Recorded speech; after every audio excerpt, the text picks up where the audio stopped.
My name is Jason Hunt, and my life changed forever the moment I received that note. It was an ordinary morning when I was rushing to work and found an envelope taped to the windshield of my car. There was no stamp or return address on the envelope, just my name, written in neat but strange handwriting. When I opened the envelope, there was a note inside with a simple but chilling message. "You're next." At first I thought it was a cruel joke, but something in those words made my heart speed up. There was no one around, but I felt like someone was watching me. At work, I couldn't shake the feeling that I was being watched. My colleagues were busy with their own things, as usual, and no one seemed to notice my anxiety. I tried to focus on my tasks, but I couldn't get that note out of my head. During my lunch break, I decided to take a walk to a nearby cafe. On the street, among the crowd, I noticed a figure in a dark cloak standing on the opposite side of the road. The man did not move, just looked in my direction. Goosebumps ran down my spine, and I quickened my pace. When I got home, I felt relief, but it didn't last long. My phone rang, and an unknown number appeared on the display. I answered, and a deep voice came through the receiver. "Did you get my message?" "Who is it?" I demanded an answer, but in response, I heard only a short laugh and then silence. I began to seriously worry about my safety. I should probably call the police, but I was afraid they wouldn't take me seriously. Deciding not to take any drastic action for now, I checked all the locks on the doors and windows and tried to sleep. The next morning, the news was horrific. The body of a young woman had been found in our town. Her name was Susan Price, and she lived just a few blocks from me. The police were vague about the details of the murder, but they did mention that a note had been found near the body with the same words as mine. "You're next." My heart sank.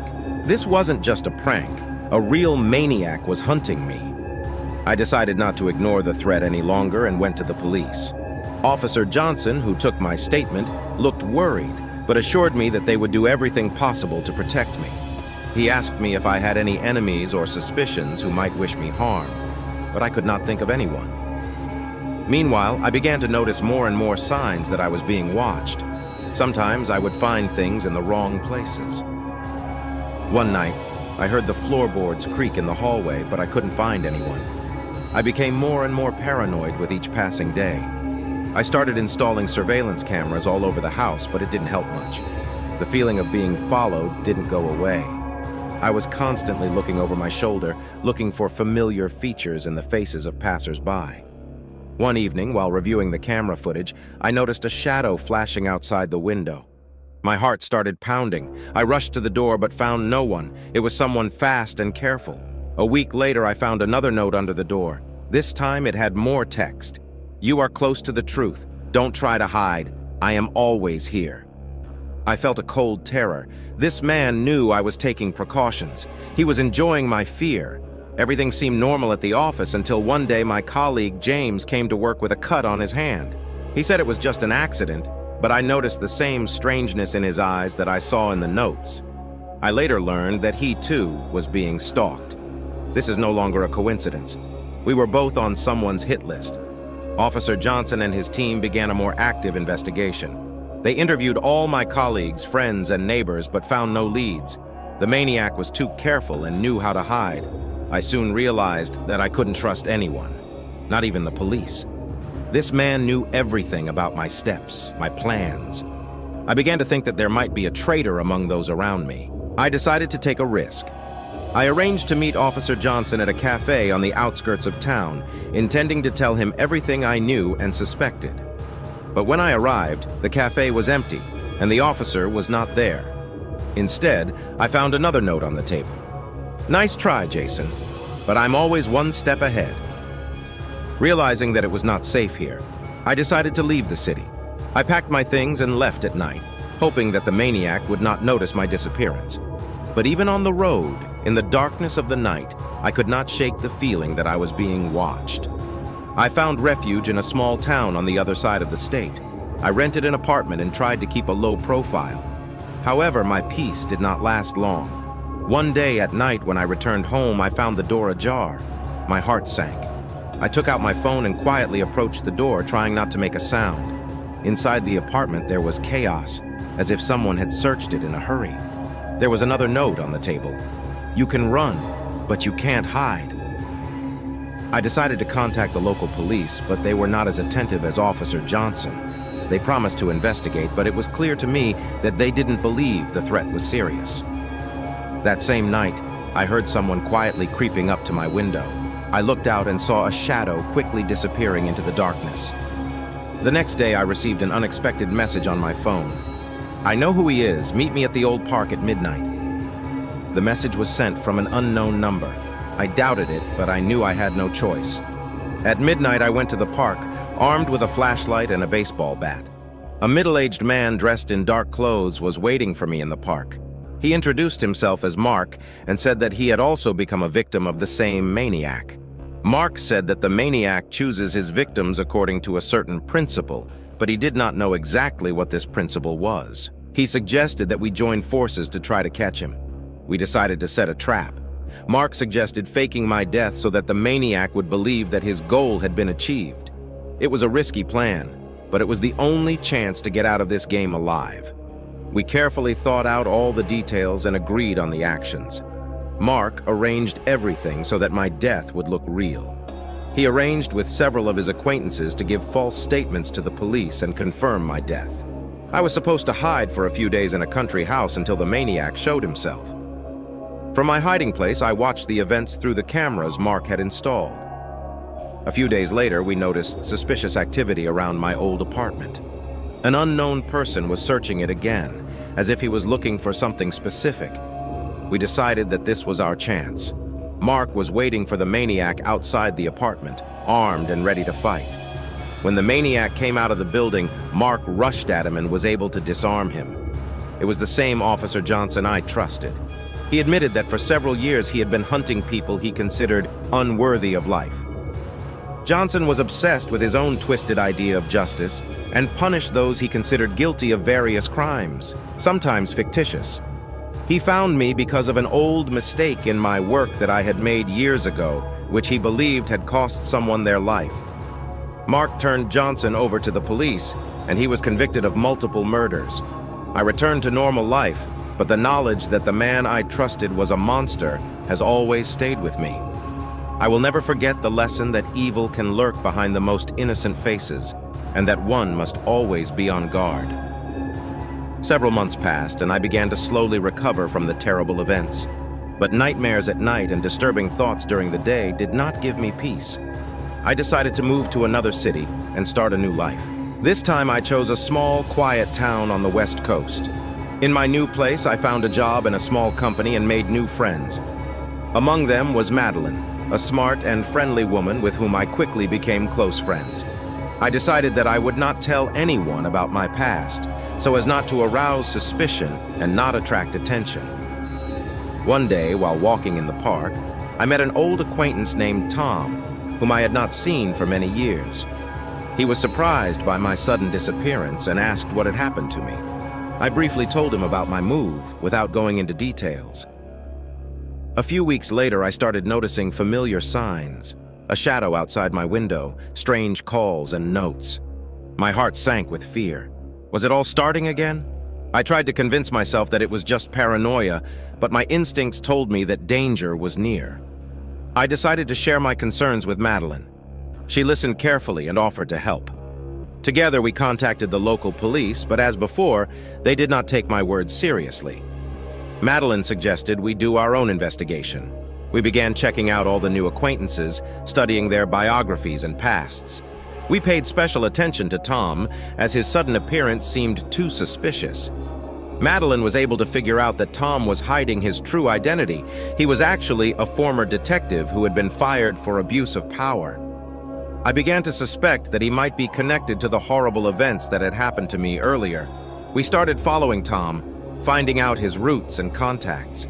It turned out that he often met with unknown people in different parts of the city.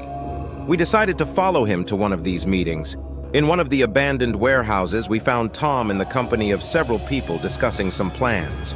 We were able to take some photos and record their conversation. This was a real breakthrough in our investigation. Madeline and I, after reviewing the materials, realized that Tom was part of a group that was hunting people based on certain criteria. He was continuing Johnson's work, and I was one of their targets. We decided to hand over all the evidence to the police. hoping that now our voices would be heard. The police, having seen our evidence, finally took action. Tom and his accomplices were arrested. It was a great relief, but I knew that my safety was not yet guaranteed. After Tom's arrest, I became even more cautious. I increased security at home and at work, but I was still worried. Madeline became my main support during this difficult time. One morning, I couldn't contact Madeline. Her phone was switched off and she wasn't home. I became worried and called the police, but they couldn't find any trace of her disappearance. I began my own investigation, trying to find Madeline. I went to all the places we usually went and asked everyone we knew, but no one had seen her since our last conversation. A few days later, I found another note under my door. This time it said, "You think you got rid of us? We're still here, and we have your friend." I felt an icy hand squeeze my heart. I realized that I was a target for the hunters again. Madeline had been kidnapped, and I was their next target. I began looking for any clue that might lead me to her rescue. I remembered the recordings we made in the warehouse. Listening to them again, I found a clue to where they might have kept Madeline. It was an old factory on the outskirts of town, abandoned for years. I knew it was crazy to go there alone, but I had no choice. I armed myself and went to the factory at night, hoping to catch them by surprise and free Madeline. The factory was huge and dark. I made my way through the gloomy corridors, trying not to make a sound. Finally, I heard voices and moved closer. Tom and several others were there, discussing their plans. Madeline was tied to a chair in the corner of the room. I prepared to attack, but suddenly the police burst into the room. It turned out that they had been watching me and apparently decided to intervene at the last moment. A shootout began. In the confusion, I ran to Madeline and freed her. We ran out of the building and hid behind one of the cars while the police completed the operation. Soon, it was all over, and Tom and his accomplices were arrested. After these events, Madeline and I decided to move even further away to start a new life. We moved to another state and changed our names, hoping that we could finally find peace. Even though we had started a new life, the fear never left me. I still looked over my shoulder and checked the locks before going to bed. But now I had Madeline, and together we could handle any challenge. Several years passed, and the terrible events began to fade from my memory. But sometimes at night, I would hear sounds that would take me back to those dark days. I knew I would never be able to forget them completely. One evening, I received a letter. It had only one word: coming soon. I felt like the world was crumbling around me again. Someone was still hunting me. Madeline and I decided that we would not run away anymore. Instead, we would start our own investigation and find who was behind this. We turned to a former detective who had once helped me for help. We started digging through Johnson and Tom's old files, hoping to find something that would help us track them down. The detective was able to find several suspicious names that could be connected to their group. We realized that the group of hunters was much larger than we thought. They were active all over the country, and they had their connections in the most unexpected places. We developed a plan to expose the group. To do this, we needed to collect all the evidence and find those who could testify against them. It was a dangerous and difficult path, but we were not going to give up. We managed to find one of the former members of the group who agreed to cooperate with us. He told us about how they chose their targets and who was in charge of the whole operation. The ringleader was a man named Michael Reed, a powerful businessman who used his resources to organize the hunt. He was careful and clever, always working through intermediaries and never showing his face. Our new ally revealed that Reed held his meetings in a secret location, accessible only by invitation. Madeline, the detective, and I began planning an operation to expose Reed. This was our chance to put an end to this terrifying organization once and for all. We decided the best way to do this would be to infiltrate one of their meetings and gather evidence. Our ally helped us get fake invitations to the next meeting. It was to take place in an abandoned mansion outside the city. We prepared all the necessary equipment to record conversations and collect evidence. We arrived at the venue an hour before the meeting was scheduled to begin. The mansion was surrounded by guards, but we managed to get inside using fake passes. The atmosphere inside was tense. Everyone present seemed wary and suspicious. The meeting soon began. Michael Reed spoke to the assembled group, discussing the group's new goals and plans. We recorded his every word, hoping it would be enough to get him arrested. Suddenly, one of the men in the room noticed our equipment. Panic set in. The guards grabbed us and brought us to Reed. He looked at us with disdain and said that we would be punished for trespassing. We knew that our chances of survival were slim. As we were led to the basement, I knew I had to act. Madeline and I rushed at the guards, trying to break free. A fight broke out, and we managed to disarm several of them. The detective also did not stand aside and helped us.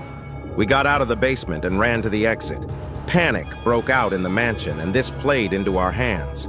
We managed to run out into the street and hide in the forest where our ally with a car was waiting for us. We jumped into the car and drove away at full speed. We handed over the recordings and photographs to the police. This time, we had irrefutable evidence against Michael Reed and his accomplices. The police launched a large-scale operation to arrest them. Reed and his accomplices were arrested. News of the unmasking of the group of hunters spread throughout the country. People were shocked to learn that such an organization existed under their noses. The trial of Michael Reed and his group began. Madeline and I were key witnesses. The trial was long and tense, but in the end, all the guilty parties were sentenced to long prison terms. After the trial, Madeline and I decided to move again, this time to another state to start over. We changed our names and decided to forget about the past. But the lessons we learned stayed with us forever. A few years passed, and life finally began to improve. We lived in a quiet town where no one knew about our past. Madeline found a job as a teacher at a local school, and I got a job at a small construction company. Life went on as usual. We made new friends, got involved in the local community, and tried to enjoy every day. But sometimes at night I could still hear the echoes of the terrible events we had endured. To distract myself from the memories, I began exercising and volunteering. Madeline and I joined a local volunteer club, helping those in difficult situations. This helped us cope with our inner demons. One evening when I returned home, I found an envelope with no return address in the mailbox. Inside was a note. "You can't run from your past." My heart sank with fear. Was the nightmare returning? Madeline and I realized that our safety was at risk again. We increased our precautions, but we knew that it could have been anyone in our circle. We called the police, but they could do nothing without concrete evidence. I started my own investigation, trying to figure out who could have sent the note. I checked all our new acquaintances, but found nothing suspicious. Time passed, and there was no answer. One day I noticed that our neighbor, Mr. Grayson, was acting strangely. He often disappeared for several days and returned late at night. I decided to check on him when he was at work. I broke into his house and found a secret room in the basement. There were photos and notes about our lives. Grayson had been following us from the beginning. I took some photos with my phone and quickly left the house. I handed the evidence I had found to the police. This time, they couldn't ignore our situation. Grayson was arrested and confessed to being one of Reed's former group members. Grayson was sentenced to prison. Madeline and I could finally breathe a sigh of relief. All the members of the group were either arrested or in hiding. We realized that we could truly live in peace now. We decided to stay in our new home and continue the life we had started. The past no longer haunted us, and we could enjoy each day. Madeline began writing a book about our experience to share her story with others. Our past became a part of our lives, but it no longer defined them. We learned to move on and appreciate every moment. Madeline published her book, and it became a bestseller. Our story inspired many people to fight for their safety and the truth. We built a new house and started a family. The past was behind us, and now we could focus on the future. Our lives were filled with joy and peace. One day I received an invitation to speak at a conference on fighting crime. I accepted, realizing that our story could help many people avoid similar situations. My presentation went well. I shared our experiences and emphasized the importance of vigilance and fighting for the truth. Madeline supported me, and together we answered questions from the participants. At the conference, we met many people who had also gone through terrible trials. We made new friends and began to actively participate in public life. Our contribution to the fight against crime was recognized at a national level. We were invited on television to tell our story to a wider audience. This was an important step in our journey to full recovery. We continued to live our lives, enjoying every moment. The past no longer had power over us. We knew that we had overcome the most terrible trials and could now look to the future with confidence. Madeline and I began working on a new project, a book about how people can protect themselves and their loved ones from such threats. We hoped that our experiences would help others avoid such horrors. Our book was ready for publication. We sent it to the publisher and eagerly awaited the reaction. This was an important matter for us, and we hoped that the book would be useful to many. The book was published and quickly became popular. We received many letters from people thanking us for our work. This was incredibly important to us, and we felt that we had done something really useful. We decided to go on a trip to celebrate our success. It was a great way to celebrate a new chapter in our lives. We visited many beautiful places and enjoyed every moment. The trip gave us many new impressions and inspiration. We returned home full of energy and new ideas. Life continued to please us, and we were grateful for every day. We started participating in charity projects, helping those who found themselves in difficult situations. This gave us a sense of satisfaction and helped us forget about the past. Our next goal was to open a foundation that would help victims of crime and prevent similar situations. We started working on this project and were soon able to launch it. Our foundation started working and we received a lot of positive feedback. We helped people cope with difficulties and recover from terrible events. It was an important thing and we were proud of what we were doing. The foundation continued to grow and develop. We received support from many people and organizations.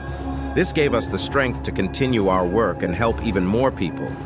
Our foundation received international recognition. We began working with organizations from other countries, exchanging experiences and helping each other. This was an important step forward. We continued to live our lives, enjoying every moment. The past no longer had power over us. We knew that we had overcome the most terrible trials and could now look to the future with confidence. But one day I received a threatening letter. It said that our past would not let us go. I realized that one of Reed's former group members was still at large and seeking revenge. We stepped up our security and contacted the police. They started an investigation, but so far they have found no leads. We knew we had to be on our guard. I started my own investigation, trying to figure out who could be behind this. I checked all our old acquaintances and found several suspicious characters. I contacted a detective who had helped us before. He agreed to help with the investigation. We began following the suspects and gathering information. We learned that one of the former members of the group, Jackson, had escaped from prison and was now seeking revenge. We knew he would act quickly and decisively. We decided to set a trap for Jackson. We spread false information about our location to lure him in.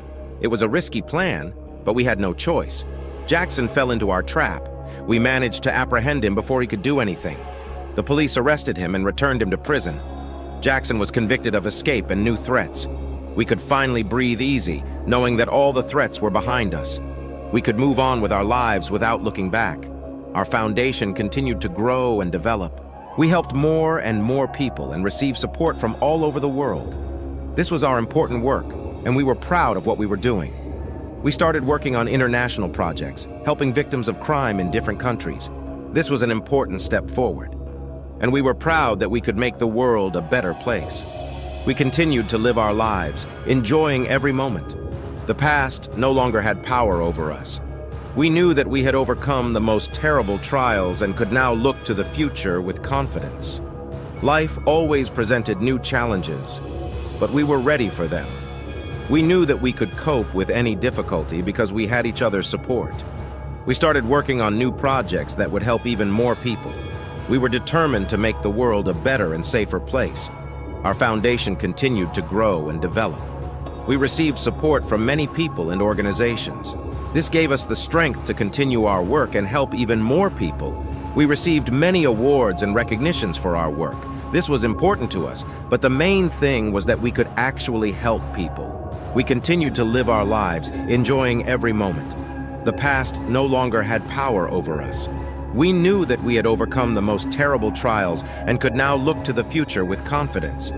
We made many new friends who supported us and helped us in our work. It was important for us, and we valued each of them. We found new interests and hobbies that helped us to escape from the past and enjoy life. This was important for our inner world, We had children and enjoyed every moment with them. They were happy times, and we treasured every moment. Life always presented new challenges, but we were ready for them. We knew that we could cope with any difficulty because we had each other's support. We started working on new projects that would help even more people. We were determined to make the world a better and safer place. Our foundation continued to grow and develop. We received support from many people and organizations. This gave us the strength to continue our work and help even more people. We received many awards and recognitions for our work. This was important to us, but the main thing was that we could actually help people. We continued to live our lives, enjoying every moment. The past no longer had power over us. We knew that we had overcome the most terrible trials and could now look to the future with confidence. We made many new friends who supported us and helped us in our work. It was important for us, and we valued each of them. We found new interests and hobbies that helped us to escape from the past and enjoy life. This was important for our inner world. We had children and enjoyed every moment with them. They were happy times, and we treasured every moment. We continued to live our lives enjoying every moment. The past no longer had power over us. We knew that we had overcome the most terrible trials and could now look to the future with confidence. Life always presented new challenges, but we were ready for them. We knew we could overcome any difficulty because we had each other's support and a strong network of friends and allies. Our foundation continued to help people around the world, and we were proud of our achievements. One day, a man we hadn't expected to see came into our office. He was a former member of Reed's group who had been released early for good behavior. His name was Peter Johnson. He said he wanted to atone for his sins and offered to help us expose the remaining members of the group. We decided to use Peter's information to strike a final blow against the remnants of the group. It was a complex and dangerous operation, but we knew it was our chance to finally end the threat. We worked with the police and other agencies to gather all the evidence we could and prepare everything we needed to make arrests. Our operation was a success. Peter provided us with valuable information that helped us arrest the last members of the group. We felt a huge sense of relief knowing that justice had been served. We could finally breathe a sigh of relief, knowing that the threat had been eliminated. Many years have passed since Madeline and I began our fight for justice and peace. Our foundation has helped thousands of people, and we are proud that we were able to make the world a little safer. Our family has grown and prospered. Our children have delighted us with their successes, and we have enjoyed every moment spent together. We had finally found the true peace and happiness we had been searching for. The past no longer had power over us. We had learned to live, to appreciate the present, and to build a future full of hope and joy. We now knew that despite all the horrors we had endured, we had emerged from them stronger and wiser. Life went on, and we were ready for any challenges it might throw at us. With a sense of closure and peace, we looked to the future with confidence and optimism, knowing that together we could overcome any difficulties.